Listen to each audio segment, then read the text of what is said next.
నేటి నుంచి 10వ తరగతి పరీక్షలు జరగనున్నాయి. ప్రభుత్వం అన్ని ఏర్పాట్లు చేసింది. ఈ నెలాఖరు వరకు ఎగ్జామ్స్ జరుగుతాయి. ప్రశాంతంగా రాసి మంచి మార్కులు తెచ్చుకోండి ప్రభుత్వం ఆల్ ద బెస్ట్ చెప్పింది. ఏపీలో సోమవారం నుంచి ఎస్ఎస్సీ ఎగ్జామ్స్ జరగనున్నాయి.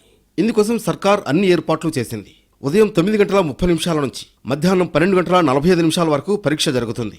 ఒక పరీక్షకు మరో పరీక్షకు మధ్య ఒకరోజు గ్యాప్ ఉండేలా షెడ్యూల్ చేశారు. ఎలాంటి ఒత్తిడి లేకుండా పిల్లలు ఎగ్జామ్ రాసేలా డేట్స్ ఫిక్స్ చేశామంటున్నారు. పరీక్షా కేంద్రాలకు చివరి నిమిషం వరకు అనుమతిస్తారు.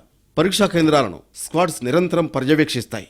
ఎండాకాలం కావడంతో సెంటర్ల దగ్గర మంచినీళ్లు, అత్యవసర సదుపాయాలు అందుబాటులో ఉంచారు. పరీక్షా కేంద్రాల చుట్టూ 500 చదరపు మీటర్ల పరిధిలో 144 సెక్షన్ అమల్లో ఉంటుంది.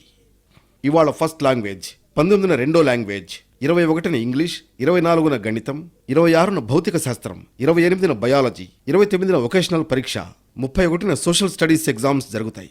ఈ ఏడాది 6 లక్షల మంది 10వ తరగతి పరీక్షలు రాస్తున్నారు. విద్యార్థులు ఎటువంటి ఒత్తిడి లేకుండా ప్రశాంతంగా రాసేలా ఏర్పాటు చేశారు. విద్యార్థుల కోసం ప్రత్యేకంగా బస్సులను ఏర్పాటు చేశారు. ప్రతి పరీక్షా కేంద్రం దగ్గరకు వెళ్లేలా ఆర్టీసీ బస్సులు అందుబాటులో ఉంచారు. కామన్ పబ్లిక్ సహకరించాలని ముందుగానే విజ్ఞప్తి చేశారు.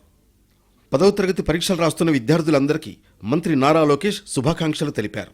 మంచి ఫలితాలు సాధించాలని ఆకాంక్షించారు. ప్రశాంతంగా రాసి మంచి మార్కులు తెచ్చుకోండి కోరారు. విద్యార్థులకు ఎన్టీవీ కూడా బెస్ట్ ఆఫ్ లక్ చెబుతోంది.